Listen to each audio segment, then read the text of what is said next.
안녕하세요 구독자분들 반갑습니다. 현재 시간 6월 17일 오후 12시 48분 지나고 있고요.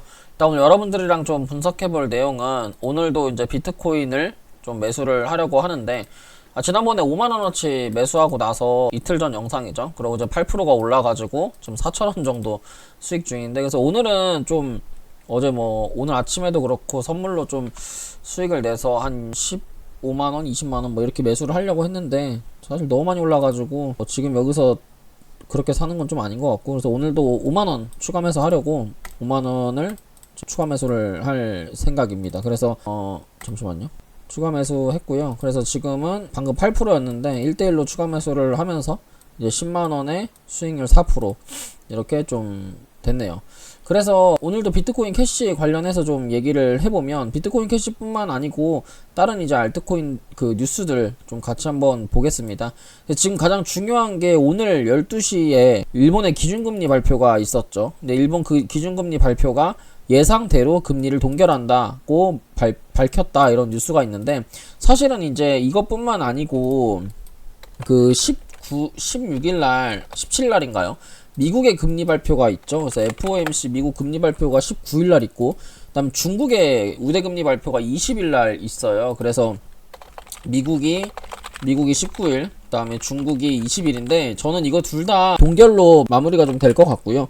동결로 마무리가 되더라도 미국 같은 경우에 그 고용지표나 CPI나 그 다음에 PPI 지표들이 조금은 그 금리 인하를 나타내는 지표들이 좀 이 일전에 나왔기 때문에, 제 생각에는 동결로 마무리 되더라도 뭔가 이제 말이나 좀 스탠스는 금리 인하를 시사하는 좀 그런 스탠스를 말을 할 것 같아서, 시장에는 좀 상승장, 그러니까 상승의 호재로 저는 그 시장이 받아들여가지고 좀 올라갈 거다, 이런 생각을 합니다. 그리고 이제 새벽에 무슨 미국에서 이제 참전을 해가지고 같이 전쟁을 할 거다, 그런 이제 시장 그런 뉴스가 좀 나오면서 나스닥도 많이 밀리고 비트코인도 좀 중간에 많이 이렇게 급락을 하면서 밀렸던데, 사실 이거는 저는 그냥 단순한 좀 썰이라고, 좀 단순한 그냥 트럼프의 입놀림이라 할까, SNS라고 좀 생각을 하고, 이 하단 자리에서 롱을 진입을 해가지고 이제 비트와 이더 롱 진입해가지고 좀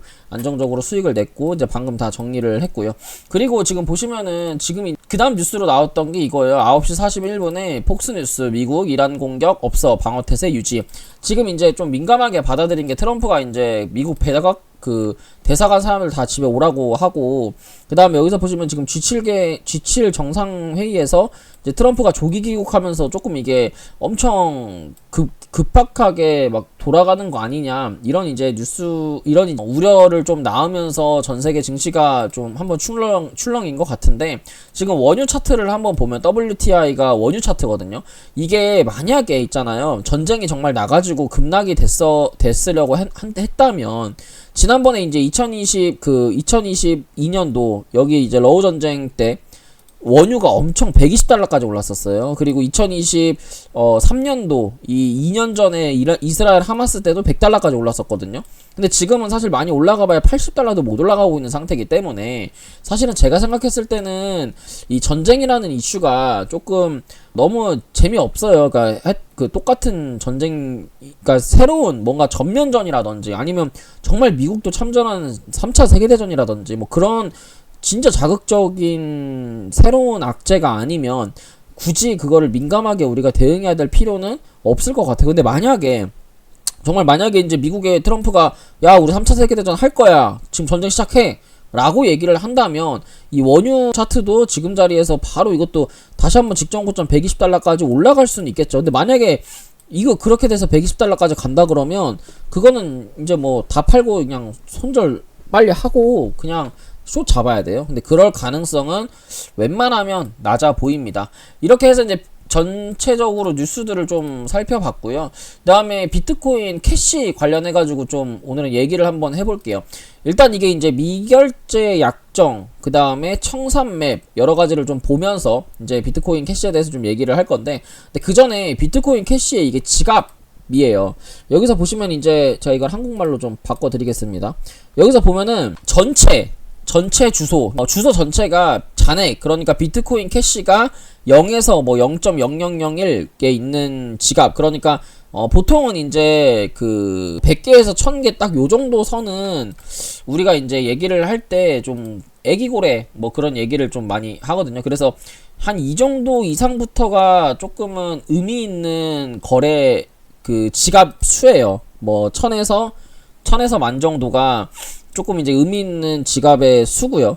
그 다음에 이제 10개에서 100개. 그러니까 비트코인 캐시 10개 있는 지갑, 뭐 비트코인 캐시 100개 있는 지갑, 뭐 이런 걸 이제 나타내 주는 겁니다. 그래서 보통은 이제 100개, 1000개 이하는 사실은 그냥 소액주주들이라고 좀 많이 표현을 해요. 근데 지금 보시면, 어떻게 보면 1000개 이상 가지고 있는 이 지갑의 수가, 지금 더해볼까요? 1400, 그 계산기 한번 키고 한번 더해보도록 하겠습니다. 지금 보시면, 비트코인 캐시를 가지고 있는 지갑의 수가 1407, 169, 1호잖아요. 그러면 여기서 보세요. 15 더하기 169 더하기 140, 1400 하면은 1591이죠.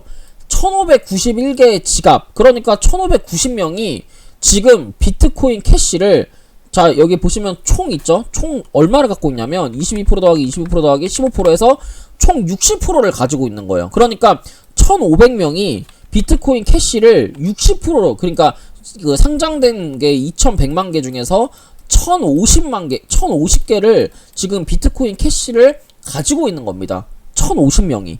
그러니까 이게 되게 의미 있는 거거든요. 그러니까 일부 특정 세력이, 특정 그런 이제 고래라고 하는 존재들이 비트코인 캐시의 미래의 전망성, 그리고 미래의 뭔가 가치를 보고 이런 미리 매수를 해가지고 60%, 50%가 넘는 금액을 가지고 있는 거예요. 비트코인 캐시를.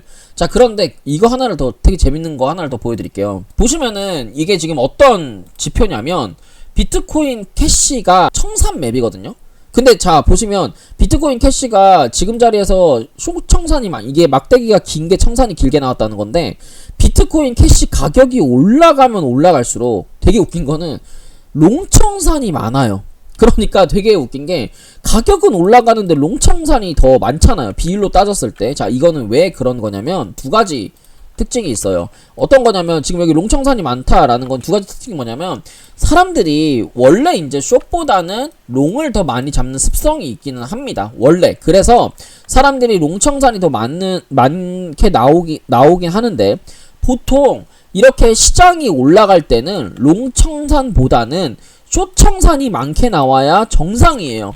여러분들이 다른 코인들이랑 비교를 한번 해보시면 좀 알 수 있는데, 이게 롱청산보다는 숏청산이 많이 나와야 특히 이제 이 노란 색깔이 가격인데, 가격이 올라가면서 롱보다는 숏청산이 더 많이 나와야 정상인데, 가격이 올라감에도 롱청산이 더 많이 나온다라고 하는 거는 올라가면서 이게 곱게 올라가지 않는다는 소리죠. 계속 세력이 이 특정 아까 60%의 물량을 가지고 있는 고래 집단들이, 엘리트 집단이라고 하죠. 스마트 머니라고 하잖아요. 스마트 머니들이 이런 이제 비트코인 캐시를 계속 흔들면서 우리 같은 소액 투자자들을 못하게 하면서 지금 주가를 끌어올리고 있다는 소리거든요. 자, 그 말은 뭐냐면 비트코인 캐시는 일부 스마트 머니들이 무조건 2배 이상, 3배 이상 올라가게 하려고 지금 매집을 해놓고 주가를 흔드는 구간이다 라고 저는 그렇게 보여집니다. 자, 그리고 하나 더 보면 이 미결제 약정이라는 게 있어요. 미결제 약정이라는 건 뭐냐면 거래량이랑은 조금 다른 얘기거든요. 왜냐면 미결제 약정은 롱이든 숏이든, 그러니까 이 비트코인 캐시를 롱과 숏, 그러니까 시장에 대한 관심도를 뜻하는 거라고 보여져요. 그래서 시장에 대한 관심도가 현재 주가가 올라가면 올라갈수록 시장에 대한 관심도가 점점 늘어나고 있고, 그러면 이 말은 무슨 말이냐면 거래량이랑은 잠깐 다른 얘기인데, 시장의 관심도가 늘어나고 있다는 거는 비트코인 캐시가 이제는 시장에 뭔가 주목을 받아가지고 주가가 이제 부양이 될 수 있는 그런 구간에 와 있다라고 그렇게 보시면 돼요. 이 미결제 약정이라고 하는 거에 너무 의미를 두실 필요는 전혀 없습니다. 자, 그리고 이제 한 가지 더 좀 우리가 얘기를 해보면, 어제 홍콩이 처음으로, 홍콩 투자자 그 기업에서 처음으로 솔라나를 매입을 했다라는 뉴스가 있어요. 이게 뭐를 뜻하냐면, 사실은 이제 비트코인 캐시 같은 경우에 낙수 효과를 기대를 할 수가 있는 시사를 한다고 생각을 하거든요. 왜 그러냐면 홍콩이 이제 비트코인 뿐만 아니라 솔라나를 이제 이렇게 신규로 매입을 했다라고 하는 거는, 스트레티지가 유일하게 솔라나를 가지고 있는 홍콩의 그 투자 회사가 됐다고 이제 어디 뉴스가 나오더라고요. 그 말은 뭐냐면 비트코인 캐시, 그리고 비트코인 캐시가 이제 중국의 자본이 들어오면 좀 상승을 하는 그런 게 있어요. 이게 이제 우주환 만든 사람이 이제 중국계 사람이기도 하고, 그리고 항상 이제 중국계 코인들이 올라갈 때 비트코인 캐시가 강하게 수혜를 받았는데, 이 홍콩 상장사들이 이렇게 적극적으로 이제 코인 투자를 한다는 거는 어떻게 보면 중국에 대한 규제가 풀릴 수 있다라는 기대감을 시사하는 거라고 생각을 하거든요. 그렇게 되면 그러면 당연히 그거에 대한 수혜 첫 번째, 지금 이제 네오코인 작살났죠. 그 다음에 퀀텀 작살났죠. 지금 이 시장에서, 이 시점에서 차트가 제일 좋은 건 비트코인 캐시고, 그리고 이제 이전 영상을 보시면 알겠지만 5월 15일 날 비트코인 캐시가 업그레이드가 되면서 이제 단순 결제가 아니라 어떻게 된다 그랬죠? 단순 결제가 아니라 결제 위에 스테이블과 디파이를 만들 수 있는 결제 플랫폼으로 업그레이드가 될 수 있기 때문에 비트코인 캐시는 앞으로 더 좋은 호재들만 남아있는 그런 코인이다. 저는 그렇게 생각을 합니다. 그래서 비트코인 캐시에 대해 전망은 저는 아직도 너무나도 맑다고 생각을 하고요. 그리고 비트코인 캐시를 이제 차트적으로 본다면 지금 이제 월봉상에서 보시면 제가 이 리플을 예전에 정말 리플로 수익 많이 냈을 때 같은 그런 차트의 모양이에요. 누군가는 정말 많이 매집을 한 차트의 모양이고, 거래량이 이렇게 늘어나면서 지금 주가가 옆으로 횡보하는 모습을 보여주거든요. 그 말은 뭐냐면 세력이라고 하는 메이저 거래량 MM이라고 하는 존재들이 비트코인 캐시를 계속해서 담고 있다는 소리예요. 그러지 않고서야 이런 차트의 모양이 나올 수가 없습니다. 왜 그러냐면 누군가 거래량이 분명히 들어와 있는 자리에서 상승 1파가 나오고 눌렸다 상승 2파 이후에 이런 쌍바닥까지 나오면서 주가를 더 이상 하락하지 않게 방어할 수 있는 거는 세력밖에 없어요. 비트코인이 지금 자리에서 뭐 110K까지 갔다가 그러고 나서 쭉 밀리는 와중에서도 별로 밀리는 그림이 없이 쌍바닥도 만들어주고 있고, 그러면서 주봉상에서도 이렇게 이제 구름 매물대 돌파하는, 그리고 주봉의 241선 장기 일평도 지지하는 이런 모습을 보여주고 있기 때문에 비트코인 캐시는 밑으로 떨어지면 계속해서 분할로 하루에 5만원, 10만원, 뭐 50만원씩 계속 담는 게 더 맞다고 생각을 합니다. 그래서 디테일한 매수 타점이랑 그 다음에 이제 비트코인 캐시에 좀 비중을 좀 태워서 한번 1차 진입을 해볼 만한 구간은 계속 해가지고 제가 이렇게 업데이트 해드리도록 할 테니까, 여러분들은 제가 이렇게 좋은 내용들 그리고 비트코인 캐시 관련해서 매일매일 저랑 조금씩 매수하면 좋을 것 같고요. 그래서 여러분들 구독과 좋아요 한 번씩 눌러주시면 비트코인 캐시 관련해서 제일 최신 정보들 받아보실 수 있습니다. 자, 오늘 준비한 내용 여기까지고요. 비트코인 캐시로 부자 되는 그런 이제 매매 한번 해보셨으면 좋겠습니다. 감사합니다.